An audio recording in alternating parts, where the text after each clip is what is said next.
Olá, meus amigos, sejam todos muito bem-vindos ao canal Politizando. Eu sou o William Jacob. Nesse vídeo vou falar para vocês sobre o tamanho do antipetismo, segundo uma pesquisa divulgada nessa semana, e ela vem dizer para o Lula que ele está errado. O Lula vive repetindo, por exemplo, estou com um link de uma matéria, para Lula não existe essa história de antipetismo. Será, Lula? Vamos ver isso aqui porque eu vou trabalhar, inclusive, a ideia de que a sociedade, que existe o antipetismo e o antibolsonarismo, mas a sociedade pode, nessas eleições, rejeitar esses dois e criar um espaço para uma alternativa que faça com que o Brasil supere o lulopetismo e também o bolsonarismo. Mas antes de falar sobre isso, eu quero pedir a sua ajuda para que se inscreva aqui no canal, ative as notificações. Se gostar do vídeo, deixa o like. Se não gostar, manda o dislike, comenta, compartilha. Tudo isso fortalece o nosso trabalho. Pessoal, vamos lá então. A pesquisa foi feita pela FSB, contratada pelo BTG. Ouviu 2.000 pessoas entre os dias 18 e 20.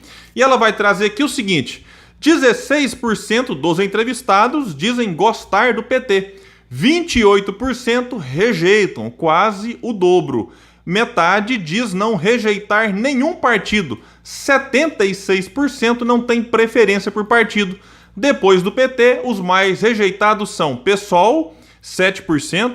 Também aparece o partido de Bolsonaro, as pessoas não citam aqui a sigla, 7% também. Depois vem PSDB, PL, aqui é o partido de Bolsonaro, mas nesse caso citado com as siglas, 4%, MDB 3%, PSL, que é o ex-partido de Bolsonaro, 2%, e o PCdoB também 2%. E aqui fica claro, né, aquilo que a gente tem que entender. Existe gente que gosta do PT, é um partido importante. Quando eu falo importante, não estou dizendo se ele é bom ou ruim. Importante, né? Teve no poder por 4 mandatos, teve acertos, cometeu erros, tem militância, tem um trabalho de base, tem uma figura aí que também desperta ódios e paixões, que é o Lula. Então o PT liderar a maior preferência e também a maior rejeição, um pouco é explicado por essas questões envolvendo o Partido dos Trabalhadores.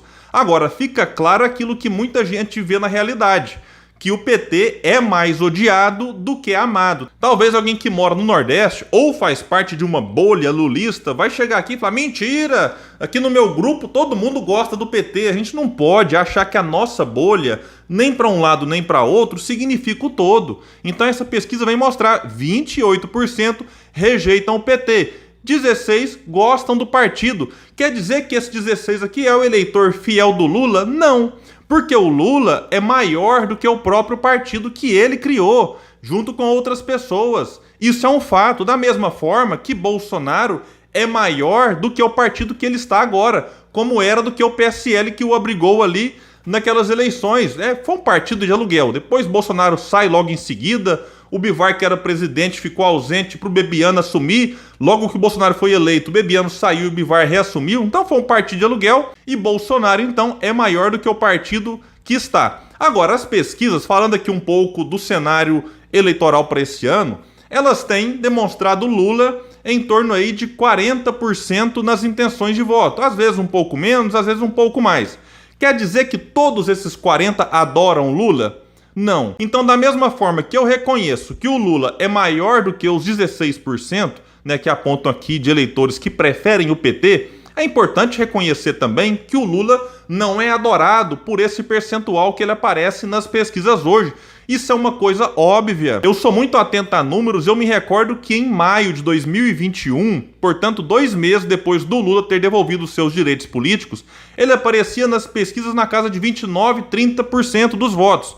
Então esse extra que ele está aí hoje, né, de 8% a 15%, dependendo das pesquisas, insisto, na minha opinião são de eleitores que, vendo nele a principal força para derrotar o Bolsonaro, acabaram neste momento e por enquanto embarcando na sua candidatura. E ela veio crescendo, crescendo, agora deu uma estagnada, aponta em algumas pesquisas para uma tendência de queda, mas ainda assim muito pequena. Então fica claro e evidente que Lula hoje se beneficia de um outro sentimento, né, de rejeição, que é o do anti-bolsonarismo, que, baseado nas próprias pesquisas, não essa aqui que focou em partido, Bolsonaro hoje é mais rejeitado do que o próprio Lula. Agora, será que ele é amado por 25% a 30%, que é o percentual que ele aparece aí em muitas pesquisas, eu duvido muito. E aí ele, Bolsonaro, também se beneficia desse antipetismo. Então, quando a eleição, como estamos vendo por enquanto,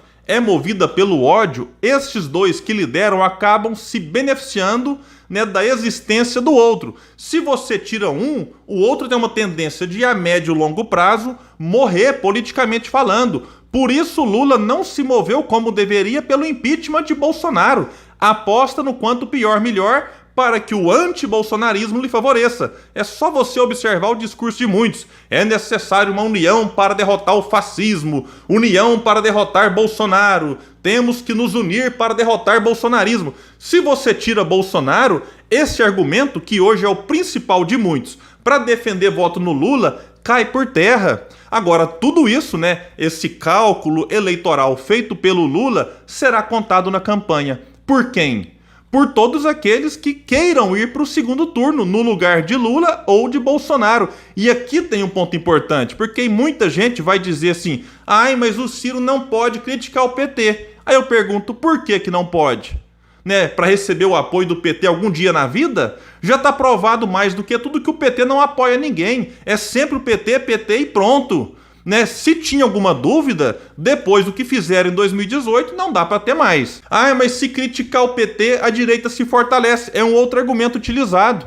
Desde quando? Desde 89. Tudo para blindar o PT e deixar a crítica sempre para depois, não. Né? Vamos ficar calado aqui agora, depois a gente critica. E vão sempre arrumando uma outra desculpa para deixar o PT ileso. E aí a gente vê a direita se fortalecendo, por quê? É por causa da crítica que um ou outro faz ou deixou de fazer? Não, é por conta dos erros do PT no poder. É isso que fortalece. E em vez do partido fazer autocrítica, não, acha que fez tudo certo, na prática está demonstrando que não aprendeu nada, está se reunindo com os mesmos que desastraram o país, está fazendo os mesmos conchavos do passado, não faz autocrítica, não propõe reformas estruturais. Na verdade, o Lula fala que nem precisava delas. Então, é isso que fortalece a direita. E engana-se quem acha que o Lula vai para a campanha para receber afagos. Eu estou dizendo isso aqui, e aí se o Ciro ignora os erros do PT, outros candidatos podem se aproveitar destes e convencer o eleitor de que, de fato, esse candidato é uma alternativa que reconhece que nós temos dois problemas. Bolsonaro, que é uma tragédia, é um desastre, é um desgoverno, e o PT, que com seus erros e contradições ajudou a gerar Bolsonaro. Tem gente, como o Randolph Rodrigues, que até pouco tempo dizia isso. Aí agora o Randolph quer apoiar o Lula, que ele reconhece que ajudou com seus erros a gerar Bolsonaro, para tirar Bolsonaro. Então o negócio é um ciclo que eu chamo da tragédia. A gente tem que superar o lulismo e o bolsonarismo. E é esse um ponto que eu quero tratar com vocês, porque se existe o antipetismo, ele existe forte, e existe o bolsonarismo, o que a gente percebe então são eleitores que estão com um e com o outro, não por convicção, não porque gostam, não porque estão encantados com a ideia do Lula ou do Bolsonaro para o futuro, mas estão ali por uma questão pontual. É um voto frágil, é um eleitor que pode flutuar para outro. E diante desse cenário, meus amigos e amigas, a gente pode observar que quando a campanha de fato começar, o Brasil, os eleitores, deem um basta nessa polarização, deem um basta, a chamada polarização, que a gente vai levar ao pé da letra mesmo, é o mesmíssimo modelo econômico, ora com a maior preocupação social, ora com a menor preocupação social. Então, particularmente, a gente fala polarização por força de expressão, mas no fundo, representam o mesmo modelo político e o mesmo modelo econômico. Vale lembrar, inclusive, aí que o líder do governo Bolsonaro, Ricardo Barros, passou por FHC, Lula, Dilma, Michel Temer, está agora agarrado com Bolsonaro. E esse tal do tripé macroeconômico, você sobe juro para reduzir a inflação que não é de demanda, também está destruindo o Brasil aí há muito e muito tempo. Então, caso o nome consiga, né, desses colocados, que eu duvido que surja um novo nome daqui até as eleições, então, na minha opinião, são esses que aí estão. Consiga ali por volta de junho, julho, aparecer com uns 15 pontos, quando de fato a sociedade está mais antenada ao que está acontecendo, esse nome pode atrair uma onda em torno do seu e aí conseguir passar confiança para a sociedade que ele pode ir para o segundo turno. E se a sociedade confiar nesse nome, aí ele pode ficar mais forte ainda e de fato ir. E chegando lá, a gente observa como a eleição no segundo turno, com um nome que não seja Lula e Bolsonaro, ela pode ser totalmente diferente daquilo que as pesquisas trazem hoje. E baseado no que a gente tem observado nas pesquisas, o nome com maiores e melhores condições de fazer isso é Ciro Gomes. Não só por estar em terceiro com 9 pontos.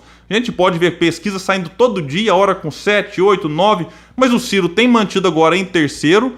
O Ciro tem altíssimo potencial de votos, muito maior do que dos seus concorrentes dessa chamada terceira via pela imprensa, que o Ciro não se inclui, é uma alternativa e, em determinado aspecto, o Ciro Gomes é a única via que tem apresentado um projeto para transformar o Brasil. Então, o Ciro tem elementos que os outros não têm. Potencial de votos altíssimo, rejeição baixíssima, um canal do YouTube que está ajudando a construir aquilo que o Ciro vive falando, corrente de opinião em torno das suas ideias. Inclusive, hoje o canal dele bateu 400 mil inscritos, está bem menor do que o do Bolsonaro ainda, praticamente empatado com o do Lula. Mas os outros pré-candidatos somados não têm as visualizações que tem o canal do Ciro nos últimos 30 dias.